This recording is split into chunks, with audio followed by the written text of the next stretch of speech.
दो minute ji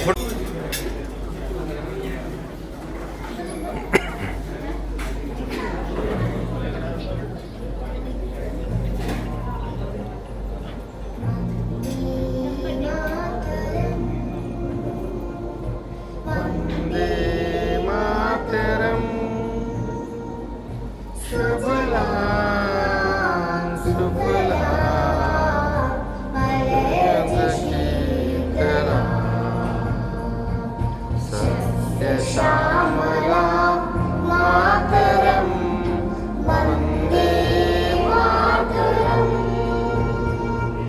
शुक्लज्योत्स्ना पुलकितयामिनी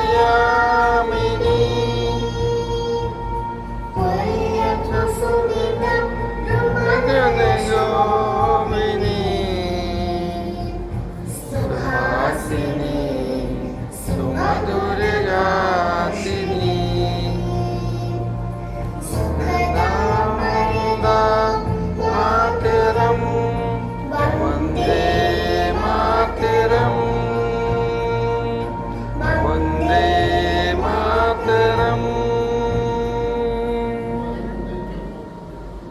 Now it's time to introduce our Dr.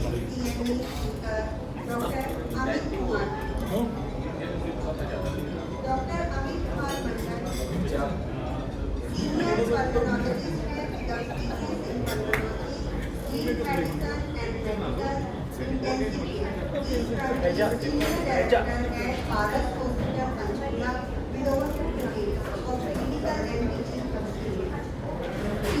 इनका experience जो है ये रही है director pulmonology sleep and clinical care in Fortis hospital Mohali 2008 से 2025 जो यहाँ पे consultant editor in Fortis Basant Kunj Escorts at heart institution में 2006 से 2008 तक ये वहाँ रही है।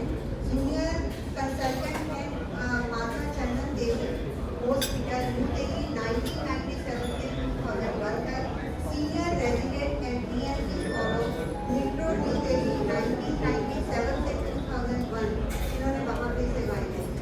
प्रोफेशनल की क्वालिफिकेशन जो है वो DMC respiratory disease national board of examination new Delhi, diploma in tuberculosis and chest disease Delhi university से किया 1997 में। MBBS in Maulana Azad medical college Delhi university 1993 में। तो ये बहुत सीनियर डॉक्टर साहब हमारे बीच में आए हैं और मैं इनको रिक्वेस्ट करूँगी आप आएँ और इन सबका ध्यान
बाकी सब डिले होगा। सीटी स्कैन तभी करना है अगर आपको डाउटफुल डायग्नोसिस है, और अगर पैंक्रियाटाइटिस में सीटी स्कैन करना है तो उसे 72 आवर्स से 96 आवर्स के बाद ही करें, क्योंकि पैंक्रियास कितना नेक्रोज हो चुका है, कितना सड़ चुका है, वो 72 घंटे के बाद में पता चलता है।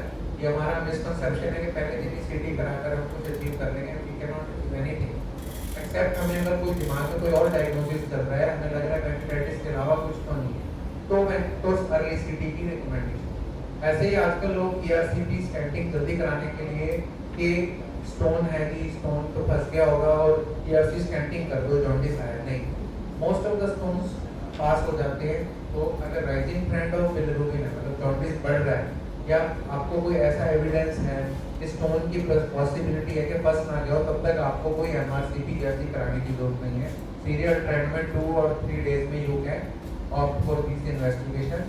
ये इन्वेस्टिगेशन तब जरूरी हो जाती है जब पेशेंट को पीलिया के कारण फीवर बढ़ जाए, जिसे कोलेंजाइटिस बोलते हैं। उन केसेस के अंदर आपको अर्जेंट एमआरआई या अर्जेंट ईआरसी करनी पड़ सकती है। सिर्फ एक यही इंडिकेशन है जिसके लिए आपको पेशेंट को ईआरसी या एमआरआई के लिए भेजना है। उसके अलावा आपको सिर्फ उसके ऑर्गन फेलियर नहीं होने देंगे, जिसमें सबसे इम्पोर्टेंट।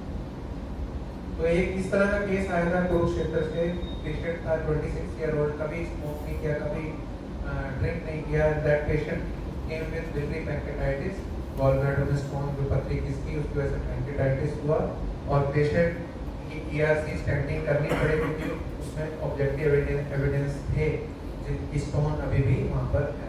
1.5 years वही बात है पैंक्रियास का, कभी पेशेंट साथ नहीं छोड़ता आपका, डॉक्टर के साथ जुड़ा ही रहता है। इस पेशेंट को ब्लीडिंग हुआ, अगेन पैंक्रेटाइटिस हुआ, अब उसके चेस्ट में फ्लूइड था, चेस्ट फ्लूइड निकाल के देखा तो अमाइलेज बढ़ा हुआ था। अब वो अमाइलेज फ्लूइड वाला जो चेस्ट तक पहुंच गया था, वहाँ चेस्ट ट्यूब डाल करके उसको स्टेबलाइज किया और स्टेंटिंग करवाई माइनर डक्ट की। उसके बाद में भी पेशेंट ठीक हुआ। 2 महीने बाद पेशेंट ब्लीडिंग के साथ आया। अब इसमें तब और कॉम्प्लिकेशन हो गई स्यूडोइटिज्म, जिसकी वजह से उसका ब्लीडिंग हुआ, और वो टाइमली पेशेंट पारस में आया तो हमने उसका कॉइल कराया, फिर नाउ इज फाइन। सो कहने का मतलब ये, या वो पैंक्रियास के डक्ट के पास से गुजरेंगे तो पैंक्रेटाइटिस करेंगे।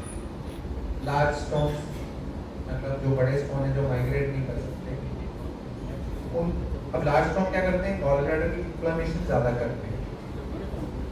Indian scenario versus western scenario. Indian scenario में इंडो-गैंजेटिक प्लेन जो है हमारा, जिसमें शुरू करते हैं हरियाणा पंजाब से लेकर वेस्ट बंगाल, ये एक ऐसी बेल्ट है जिसमें carcinoma gallbladder, cancers of gallbladder is very common as compare to other nations, जैसे यूएस हो गया या अदर यूरोपियन कंट्री।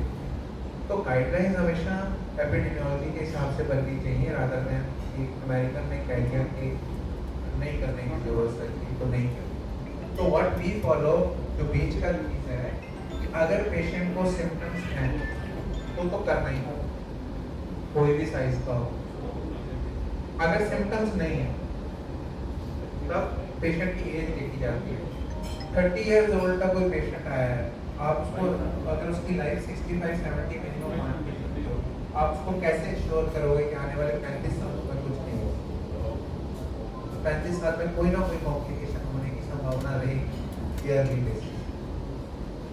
दूसरी चीज, अगर एक पेशेंट है आपका 75 ईयर ओल्ड, उसको कोई सिम्टम नहीं है, तो आप उसमें उसे मना कर सकते हैं, कराने की जरूरत। अगर कोई पेशेंट ऐसा है 60 ईयर ओल्ड, वो कह रहा है कि क्या करूं, अब आप उसको ये भी नहीं कह सकते 60 हो क्या जरूरत है, ऐसा नहीं है। अगर वो फिट इनफ है सर्जरी के, उसके सारे टेस्ट कराओ, उसके कार्डियक पैरामीटर कराओ, उसके शुगर टेस्ट कराओ, उसके सारे टेस्ट कराओ, आप उसको रिस्क मत लीजिए। आपके इन टेस्ट के हिसाब से रिस्क है कि सर्जरी करनी कर भी सकते हैं, let him take the risk. क्योंकि अगर वही पेशेंट 4 महीने बाद लैंड अप कर जाएगा इमरजेंसी में, वो आपका नाम लेगा, आपने तो कहा था नहीं। तो Indian patients sometimes are blaming for उसी ऐसे इस तरह बात करते हैं, बस इधर क्या कराना है। तो आप उसको सारा डॉक्यूमेंट करके अगर काउंसिल करोगे then things will go right. यही है। तो पेशेंट किसमें सर्जरी करनी, सिम्टम में तो करनी है। एसिम्प्टोमेटिक में आप असेस कर लो उसका रिस्क कितना है, क्योंकि इंडियन सिनेरियो में 2.5 सेंटीमीटर से ऊपर स्टोन होगा तो कैंसर बनने की संभावना रहेगी। 80% ऑफ द कैंसर्स ऑफ गॉल ब्लैडर हैव स्टोन। ये डाटा है, ये इंडियन डाटा है, ये पाकिस्तान, श्रीलंका, इन थर्ड वर्ल्ड कंट्रीज में है कॉमन ज़्यादा, क्योंकि कैंसर्स एट्रीब्यूट स्टोन की वजह से मानने लग गए कि कैंसर भी हो सकता है। बट 75 ईयर ओल्ड, जैसे मैं कह रहा हूँ आपको, उसको 75 में सिम्टम नहीं आए कभी, तो आप उसको क्यों कहना है कि अभी भी कराओ सकती, आप उसमें छोड़ सकते हो। But for me young patient आता है, even if the patient is asymptomatic, medically fit, मैं सजेस्ट करता हूँ करवा लेना चाहिए, because it is a very simple procedure. उस सेंस में अगर बिना कॉम्प्लिकेशन के जाएंगे, गॉल ब्लैडर इन्फ्लेम्ड नहीं होगा, surgery will be easier, so it is better for the patient के उसे एडवाइस की जाए। बट स्टिल अगर वो सिम्टम्स नहीं है और वो ये कहते नहीं सिम्टम नहीं है मैं नहीं कराऊंगी, तो it is also justified, but आप एज ए क्लिनिशियन सजेस्ट कर सकते हो उस केस में।